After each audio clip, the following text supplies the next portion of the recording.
وقل رب أدخلني مدخل صدق وأخرجني مخرج صدق واجعل لي من لدنك سلطانا نصيرا.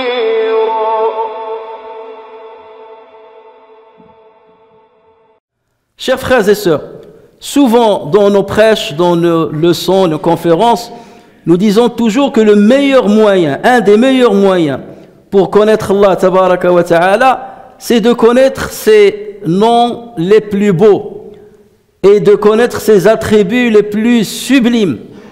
Et nous avons toujours dit que le meilleur moyen d'invoquer Allah azza wa jal et d'obtenir ce dont on a besoin de lui, c'est de l'invoquer en mentionnant ses attributs et en mentionnant ses noms. N'est-ce pas Allah tabaraka wa ta'ala qui nous dit dans le Coran وَلِلَّهِ الْأَسْمَاءُ الْحُسْنَى فَادْعُوهُ بِهَا. À Dieu appartiennent, ou bien c'est à Allah qu'appartiennent les noms les plus beaux. Invoquez-le en le sollicitant avec ces noms-là. Mentionnez-les pendant vos invocations et vos sollicitations. Et le meilleur moyen d'enraciner le credo, le dogme islamique, le meilleur moyen de l'enraciner dans le cœur et d'enraciner la certitude en la présence d'Allah, en la grandeur d'Allah Azza wa Jal, c'est de méditer les noms d'Allah Tabaraka wa Ta'ala, c'est les connaître leurs tenants, connaître leurs aboutissants, connaître leur impact sur notre vie quotidienne et sur l'existence d'une manière générale. Et parmi les noms d'Allah Azza wa Jal, qu'un musulman sérieux ne cesse de répéter des dizaines de fois, voire des centaines de fois par jour, le nom de Al-Kabir. Al-Kabir, c'est un nom qu'on cite d'une manière indirecte lorsqu'on dit Allahu Akbar, Dieu est le plus grand. C'est une manière de reconnaître et d'attester qu'Allah Azza wa Jal est grand. Mais comme il est grand de toutes choses, donc on dit Akbar. Et c'est un superlatif. Et donc c'est un nom qu'on utilise tous les jours. C'est parmi les noms qu'on utilise. Sinon c'est le nom qu'on utilise le plus. Le nom d'Allah Azza wa Jal qu'on utilise le plus dans notre quotidien en tant que musulmans pratiquants. Et pour connaître les secrets et l'essence de ce nom-là, commençons d'abord par nous pencher sur sa signification étymologique, parce que c'est à travers la connaissance du sens littéraire qu'on peut comprendre le sens et la définition religieuse. En arabe, on parle de Al-Kabir, et ceci rime avec Al-Fa'il, et cette rime-là dans la langue arabe fait référence à un superlatif. Et qui dit superlatif, c'est un terme qui exprime la qualité au degré le plus élevé. Ça veut dire qu'il y a une exagération de cette qualité en comparaison avec quelqu'un qui est semblable à celui dont on parle ou à la chose dont on parle, à la chose qu'on qualifie par grande, ou à la personne qu'on qualifie par grande, ou Allah Azza wa Jal qu'on qualifie par le plus grand. Donc Al-Kabir, c'est un terme superlatif qui veut dire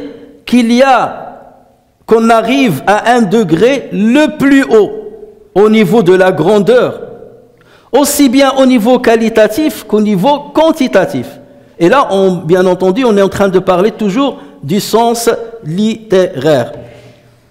Lorsqu'on va dans la langue arabe, on sait très bien que tous les mots reviennent toujours à une racine trilittéraire. Chaque mot, on revient à sa racine qui est composée toujours, généralement, de 3 lettres. Al-Kabir, donc, revient à sa racine qui est Al-Kaf, la lettre Kaf, la lettre Al-Ba et la lettre Ar-Ra. Et ce terme-là, dans la langue arabe, fait toujours référence à l'opposé de Sirar, à l'opposé de ce qui est petit. Al-Kabir, c'est l'opposé de As-Sarir, de celui qui est petit. Et ceci signifie qu'on fait référence à celui qui est grand, à celui qui est majestueux, à celui qui est élevé, aussi bien dans son entité que dans son degré, que dans sa notoriété, dans sa connaissance, dans sa science, et ainsi de suite. Et on dit en arabe à un homme très âgé, on dit la qad harim, il a été touché par le kibar. Par le kibar, ça veut dire par un âge qui est très avancé, au-dessus de la moyenne de l'âge des autres êtres humains. On qualifie quelqu'un qui se trouve au-dessus des autres et qui se considère comme élevé par rapport aux autres, comme plus grand que les autres, plus intelligent que les autres. On dit qu'il a été touché par al-kibar, par le kibr, ça veut dire par l'orgueil. Et donc toujours cette notion de la grandeur et de l'élévation au-dessus d'une autre chose. Et on dit à un homme qui a une grande notoriété, dont il a hérité de ses aïeux, de père en fils, on dit laqad waritha al-majda, il a hérité de la gloire, kabiran an kabir, d'un grand à partir d'un autre grand. Son père était grand, son grand-père était grand, son arrière-grand-père était grand. Donc vous voyez que cette notion de kabir fait toujours référence à l'élévation, à la grandeur, à la majesté, à la supériorité. Mais lorsqu'on va à la définition religieuse, on peut parler de kabir sans que ce terme-là ne soit défini, ou bien on rajoute al au début, et ça devient al-kabir. Dans ce cas, il devient défini. Lorsqu'on parle en arabe de al-kabir, ce qualificatif, on ne peut l'attribuer qu'Allah Azza wa Jal. En aucun cas, on ne l'attribue en tant que musulman à un être humain. On dit qu'un être humain est kabir, il est grand, mais on ne dit pas qu'il est al-kabir, qu'il est le plus grand. Le plus grand par excellence, c'est bel et bien Allah tabaraka wa ta'ala. Dans notre monde limité, notre monde étriqué, dans notre monde matériel, nous donnons ce qualificatif de kabir, quelqu'un qui est grand, par exemple à un homme qui a beaucoup de savoir, un érudit qui a beaucoup de savoir. Lorsqu'on le compare avec ses pairs, on trouve qu'il est une encyclopédie vivante. Et là on dit alimun kabir, c'est un savant très grand. Il est kabir par rapport à quoi? Par rapport à ses pairs, par rapport à notre estimation en comparaison avec ceux que nous connaissons. On dit d'un chirurgien qu'il est kabir, jarrah kabir, ça veut dire que c'est quelqu'un qui peut accomplir des opérations chirurgicales très complexes auxquelles personne n'ose s'aventurer et qui finit par réussir suite à ce genre d'opération. Et c'est dans ce cas-là qu'on va lui donner le qualificatif de kabir, parce qu'il a dépassé de loin ses pairs dans la spécialité qui est la sienne. Et on dit, chers frères et sœurs, qu'un roi ou bien un souverain est kabir lorsque ce roi-là ou bien cet empereur-là a conquis un territoire très large sur terre, a instauré une gouvernance très large sur terre, qu'elle soit d'ailleurs juste ou injuste, qu'il a laissé une marque et une empreinte indélébile dans l'histoire de l'humanité. C'est là où on dit qu'il est kabir. Mais toujours est-il qu'il suffit de trouver quelqu'un dans chaque domaine qui est supérieur à celui à qui on a attribué ce terme-là pour changer d'avis.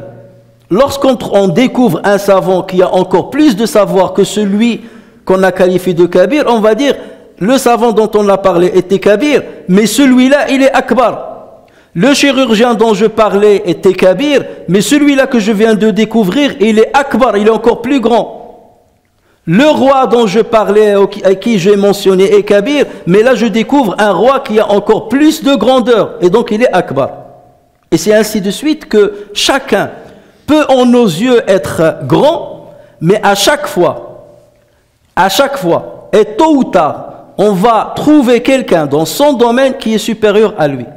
Donc il est kabir par lui-même, mais il devient petit en comparaison à quelqu'un qui est plus grand que lui. Et ce dernier va trouver quelqu'un qui est encore plus grand que lui. Lorsqu'on parle d'Allah tabaraka wa ta'ala, lorsqu'on parle de notre Créateur, sa majesté, sa grandeur, son savoir sont toujours plus grands que ce qu'on peut imaginer. Et c'est à partir de là qu'on le qualifie de kabir dans pratiquement tous les domaines. Il est kabir dans sa miséricorde. Il est le plus grand dans sa miséricorde. Il est le plus grand dans son omniscience. Il est le plus grand dans son omnipotence. Il est le plus grand dans la guérison qu'il attribue à ses serviteurs. Il est le plus grand dans sa domination.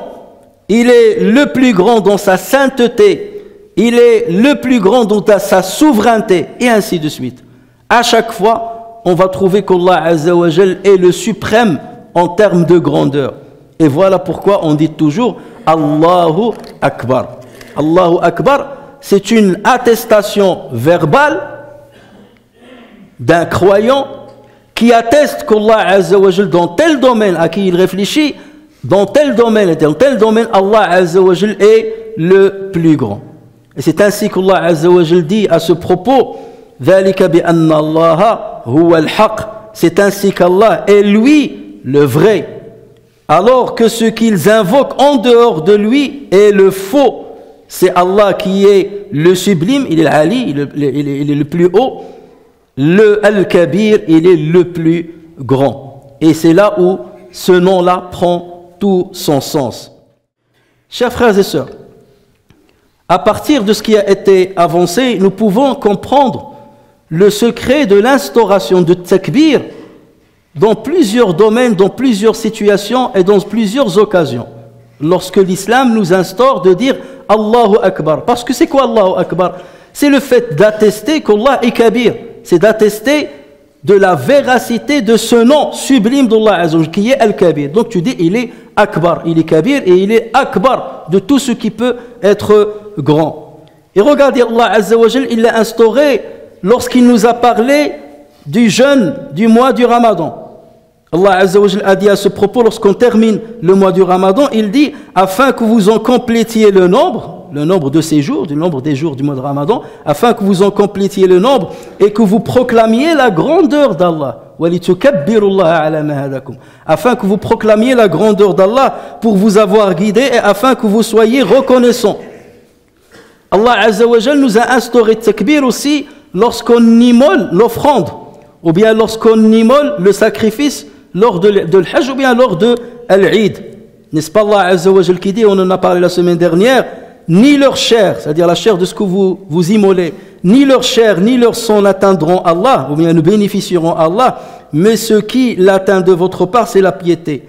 Ainsi, vous les a-t-il assujettis afin que vous proclamiez la grandeur d'Allah, afin que vous proclamiez la grandeur d'Allah pour vous avoir mis sur le droit chemin et annonce la bonne nouvelle aux bienfaisants. Et regardez aussi takbir. Au début de l'appel à la prière, le muazzin, lorsqu'il élève sa voix pour appeler les gens à la prière, par quoi il commence? Allahu Akbar, et il la répète 2 fois ou 4 fois selon les choix des uns et des écoles jurisprudentielles. Il commence par Allahu Akbar et il termine par Allahu Akbar lorsqu'il dit Allahu Akbar, la ilaha illallah. Et regardez comment Allah Azza wa Jalla a voulu que Allahu Akbar précède même l'attestation de la divinité d'Allah Azza wa Jalla. Allahu Akbar, ashhadu an la ilaha illallah. Et pourtant, shahada, c'est ce qui est de plus grandiose chez les musulmans. C'est la clé du paradis, c'est celle qui nous fait basculer de la mécréance vers la croyance. Et Allah Azza wa Jalla a voulu que dans l'appel à la prière, on commence par Allahu Akbar, et ensuite on dit ashhadu an la ilaha illallah. Et qu'on termine par Allahu Akbar, et après on dit la ilaha illallah. Et toujours lorsque quelque chose est très cher chez vous, dans un livre, la couverture, vous prenez une couverture qui est semblable au début et à la fin. Et c'est à travers la couverture que vous comprenez ce qu'il y a à l'intérieur. Dans l'adhan, dans sa couverture, la première couverture du début, c'est Allahu Akbar wa ashhadu an la ilaha illallah. Et à la fin de la couverture, c'est quoi? C'est Allahu Akbar, la ilaha illallah. Voilà comment Allah nous a demandé de proclamer sa grandeur. Il en est de même lorsqu'on débute la prière. Takbirat al-ihram, Allahu Akbar. Tu rejettes derrière toi le monde et tu t'engages dans un domaine sacré. C'est pour ça qu'on parle de takbirat al-ihram, là, le takbir de sacralité ou de sacralisation. Tu rentres dans un domaine ou tu rentres dans un moment où tu te défais de tout ce qui est mondain. Tu n'as pas le droit de parler des paroles habituelles, profanes. Si ce n'est le Coran, la glorification d'Allah Azza wa Jal les louanges à Allah Azza wa Jal. Tu te contentes que de ça pendant ta prière. Regardez dans la prière, si quelqu'un par exemple éternue et tu lui dis Yarhamukallah, ta prière est caduque. Parce que tu t'es adressé à lui. Tu lui as dit Yarhamukallah, que Dieu t'accorde sa miséricorde. En revanche, si dans ta tête tu dis Allahumma arhamhu, Seigneur, accorde ta miséricorde à lui, ta prière est valide. Pourquoi là, ici, tu t'es adressé à Allah et non pas au serviteur? Regardez la nuance. Parce que tu es dans un domaine de sacralité. Et qui t'a mis dans cette sacralité le fait de dire Allahu Akbar. Ensuite, lorsqu'on parle, lorsqu'on passe d'une posture à une autre, tu es debout, tu te mets en génuflexion, tu te relèves, tu te mets en prosternation 2 fois. À chaque fois, dans ces mouvements-là, tu dis Allahu Akbar. Et ça, c'est un symbole qui est très fort et qui a un sens. Allah Azza wa Jalla l'a instauré dans la prière. Et c'est là où il faut qu'on se pose cette question. Pourquoi Allah Azza wa Jalla nous a demandé tant de fois de répéter takbir à la fin de Ramadan, pendant le Hajj ou à la fin du Hajj, et pendant la prière, et dans tous les mouvements de la prière, ou tout ce qui se rapporte à la prière. Parce que c'est ce slogan-là qui représente une croyance profonde dans ton cœur qui t'a permis de t'incliner à Allah Azza wa Jal, d'obéir à Allah Azza wa Jal, et de te mettre à son service, et de répondre à ses appels. Lorsqu'il te dit « adore-moi », tu lui dis « parce que tu es le plus grand, je vais t'adorer ». Lorsque tu entends l'adhan, le mu'adhin il dit Allahu Akbar, Dieu est le plus grand. Tout de suite, qu'est-ce qui doit passer par ta tête? Cet appel ne doit pas être anodin pour toi. Allahu Akbar, ça veut dire tout de suite ton corps bouge. Un rappel. Dieu est plus grand que toute chose. Donc mon travail dans lequel je suis, mon commerce et l'argent que je suis en train de gagner, mon repos, tous ces biens-là deviendront petits devant cet appel-là. Dieu est le plus grand. Il est le plus grand pour moi. Et comment je vais oser tarder ma prière? Il est le plus grand pour moi. Et comment j'oserai continuer à commercer, à gagner, à marchander, alors que la prière m'attend? Normalement, le croyant est censé se mobiliser tout de suite. Lorsqu'on vous lance un appel du jour du vendredi, fas'aw, hâtez-vous, fas'aw ila dhikrillah, hâtez-vous pour le rappel d'Allah Azza wa Jalla. Wadharul bay', délaissez la vente et l'achat. Sauf si j'ai des excuses, bien entendu, acceptables. Et c'est là où je bouge rapidement pour accomplir ma prière, parce que Dieu est plus grand de tout ce qui peut me préoccuper. Donc je lâche tout, parce que Dieu est plus grand que ce tout, et je vais vers lui. Et plus que ça, je vais choisir l'endroit le plus aimé par Allah Azza wa Jal pour accomplir cette prière. Je ne vais pas me contenter de la faire chez moi. Non, je vais aller vers la mosquée, parce que Dieu m'a appris que la mosquée, et le prophète m'a appris que la mosquée, c'est le lieu le plus aimé par Allah Azza wa Jal. Donc comment je vais le laisser vide et moi être ailleurs? Alors que Dieu est le plus grand pour moi dans ma vie. Il est le plus grand pour moi dans mes yeux. Il est le plus grand de toute autre chose. Donc je consacre une petite partie infime de ma vie et du temps qu'Allah Azza wa Jal m'a octroyé, m'a offert pour aller à sa rencontre, pour aller l'invoquer, pour répéter ses paroles coraniques, pour le solliciter, pour lui faire part de mon chagrin, pour lui faire part de mes souffrances. Et je laisse tout derrière moi. C'est ça la signification d'Allahu Akbar. C'est pour cela qu'il a été instauré à l'adhan, au début de l'adhan, à la fin de l'adhan. Je dis Allahu Akbar lorsque je bouge d'une posture à une autre dans la prière, parce que ce sont des postures bizarres. Les gens ne les accomplissent pas d'une manière naturelle et spontanée dans leur vie quotidienne. Et d'ailleurs, certains qui ne croient pas, ils se moquent de nous dans ces postures-là. Tu dis, c'est quoi ces postures-là où ton postérieur, tu le mets vers le ciel? Il se moque. Eh bien, tu lui dis, moque-toi comme tu veux.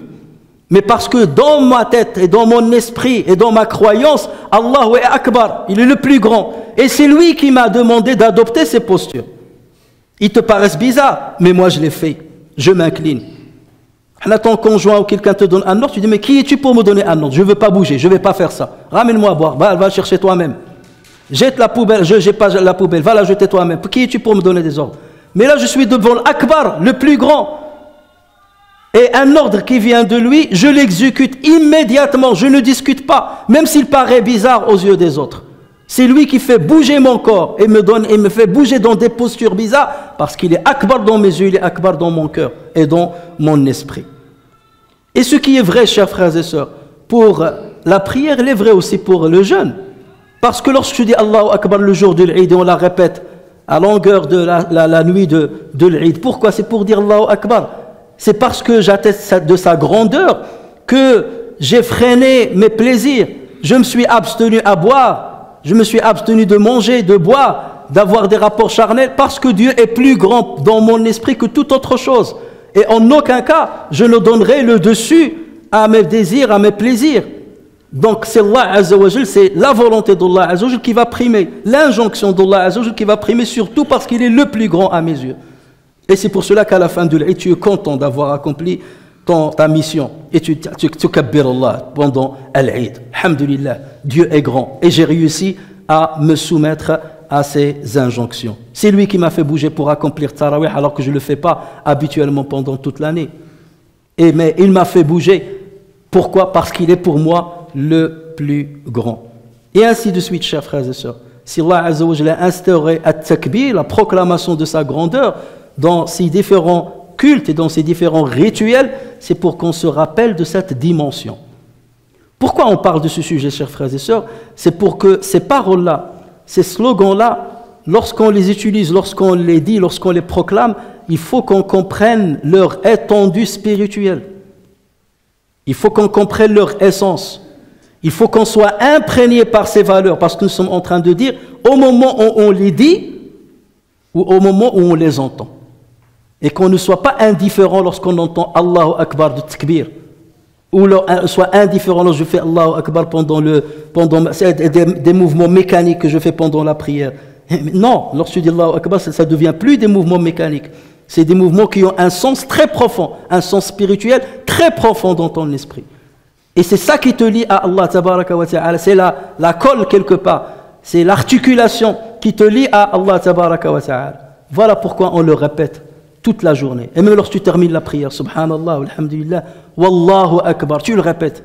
Voilà pourquoi on a dit, on la répète, takbir, on le répète des dizaines, voire des centaines de fois par jour, parce que c'est une grande proclamation. Et c'est comme ça que nous devons comprendre la signification de Al-Kabir, de ce beau nom sublime d'Allah Tabaraka wa Ta'ala. Chers frères et sœurs, ce que nous avons dit pour la prière et le jeûne, on peut le dire pour le pèlerinage. Lorsqu'on fait takbir pour le pèlerinage.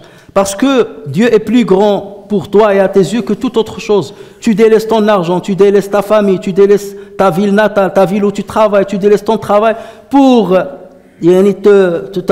voyager à des longues distances pour aller à la rencontre d'Allah Azza wa Jalla, dans l'endroit où il t'a dit, je te donne rendez-vous dans cet endroit.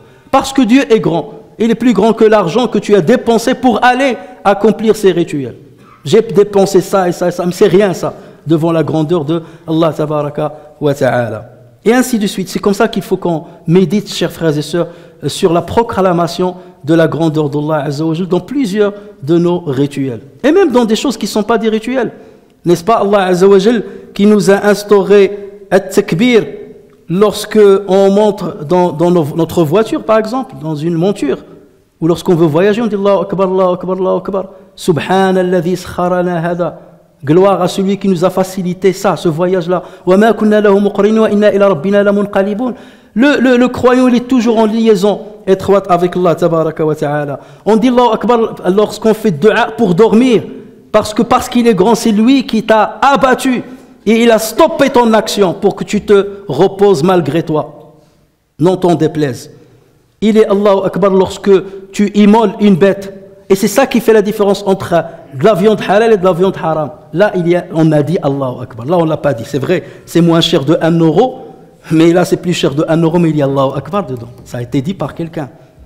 Et celui qui te dit 1 euro, je préfère économiser 1 euro par rapport à Allahu Akbar, c'est qu'il y a un problème dans sa aqida. Il y a un vrai problème dans sa aqida. Et dans l'estime qu'il porte à Allah Tabaraka wa Ta'ala.